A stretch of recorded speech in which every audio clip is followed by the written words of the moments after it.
Things you should never do to a woman. Stoicism. Have you ever gone out of your way to make a woman happy, even if it meant changing who you are or giving up your own happiness? You're not by yourself. A lot of guys are in this situation because they think wrongly that this is the key to love and harmony. But what if I told you that there is ancient knowledge that says you should do something different? I am, in fact, talking about Stoicism. We're going to look deep into the heart of Stoic thought today to find 6 principles. You shouldn't give in to women or anyone else for that matter. It's not about putting the blame on other people or telling you not to care about the women in your life. The opposite is true. It's about learning how to care for someone in a way that is good for you, their health, and your own happiness. Think about this. Because she gave you hints that she wanted to do something else, you changed your plans. Even though it hurt, you've changed your standards to fit hers. You might not have seen friends in a while because she didn't like them. It sounds like you. This is not how we get to the healthy, balanced relationships we want. They instead make it easy for anger and a loss of self to happen. Fear, on the other hand, can be a leading light. Let's talk about how to handle relationships that are complicated without losing yourself. Are you ready? We should start this trip together. Giving up your rights because you're passionate or want to please someone else. It's surprisingly simple to give up our freedom. You could change your plans. You were looking forward to putting aside your own hobbies or even changing your views to fit someone else's needs. It seems like love, but is it? Stoicism asks us to think about these sacrifices. Do we have to give up our rights in exchange for love? Or are we building a friendship where each person can thrive on their own? Take a look. Your honesty and freedom are worth a lot. They are the very core of who you are. You're losing more than just a part of yourself when you trade them for someone else's praise. You're also setting an unhealthy example for the relationship. According to Stoicism, bad relationships shouldn't be about losing oneself. They should be about growth, respect, and understanding for each other, all of which come from being free to be yourself. Think about what you want before you bend your will to fit into someone else's world. Do you act out of love and respect, or do you give up your own freedom because you're afraid or need to be liked? Always keep in mind that a relationship based on respecting each other's freedom and uniqueness is not only strong, it lasts. Let's give up our valuable freedom for short-lived praise.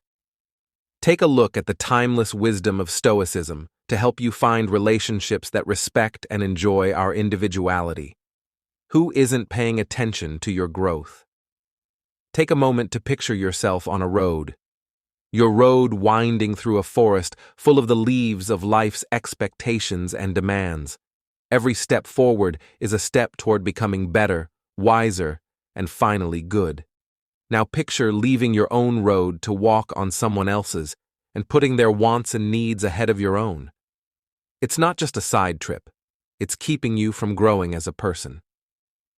Epictetus would say that this is a bad use of our ability to reason and a failure to work on our own growth in relationships, especially ones where we might be too focused on making our partner happy. This Stoic lesson is very important to remember. Giving up on your own growth or always putting someone else's wants before your own can stop you from moving forward and make you lose who you are. They didn't say to improve yourself for your own benefit. They said to do it to make yourself and those around you better people. By not working on our own growth, we're not just stopping on our way. We're not giving our partners the best of ourselves either. After all, how can we really make other people happy and healthy if we don't work on our own ethics and wisdom? The teachings of Epictetus tell us that working on ourselves and becoming wise isn't something you do by yourself, but something that makes our interactions and relationships better. Finding the right balance means making sure that while we're helpful and caring, we're not putting someone else's wants ahead of our own. 3. Keeping your feelings in check. Think about holding a beach ball underwater. When you push it down, it will pop back up with more force, and often in ways you don't expect. This is similar to how denying our feelings in order to keep the peace in a relationship doesn't solve anything. We're just putting off the eventual emotional explosion that will happen. This is not the way of a hermit. Stoics believe that we should have a healthy connection with our emotions, one in which we recognize, understand, and control them, not one in which we deny that they exist. It's not just unhealthy to ignore your mental needs or push down your feelings for the sake of a relationship. It can't go on forever. You end up losing touch with both your partner and yourself because of the anger and confusion that have built up. The Stoic way of life says to face our feelings head on, think about them, and let them out in a healthy way. Finding the right mix between emotion and reason is important to make sure that neither one takes over. A big part of this mindset is communication. Being honest with yourself and talking about how you feel are not signs of weakness, but of strength and self-awareness. In his thoughts, Marcus Aurelius talked about how important it is to be honest with ourselves and think about ourselves in all areas of life, including our feelings. Being too dependent on other people, including relationships, Seneca warned us against losing your freedom and letting that ruin your peace and happiness. This doesn't mean we shouldn't value and care for our relationships with other people. It just means we shouldn't base our whole sense of happiness or self-worth on them. Think about the picture of a tree. It might tilt toward the sun, enjoy the rain's benefits, and even help other living things. But its roots and the food they get from the dirt are what make it grow, stay strong, and even live. Building a relationship that's not just about having fun in the present, but also about enjoying the short journey toward growth and understanding. Sixth, ignoring the reason for your passion. If you think of your relationship as the wind in your sails, it can drive you forward with speed and excitement.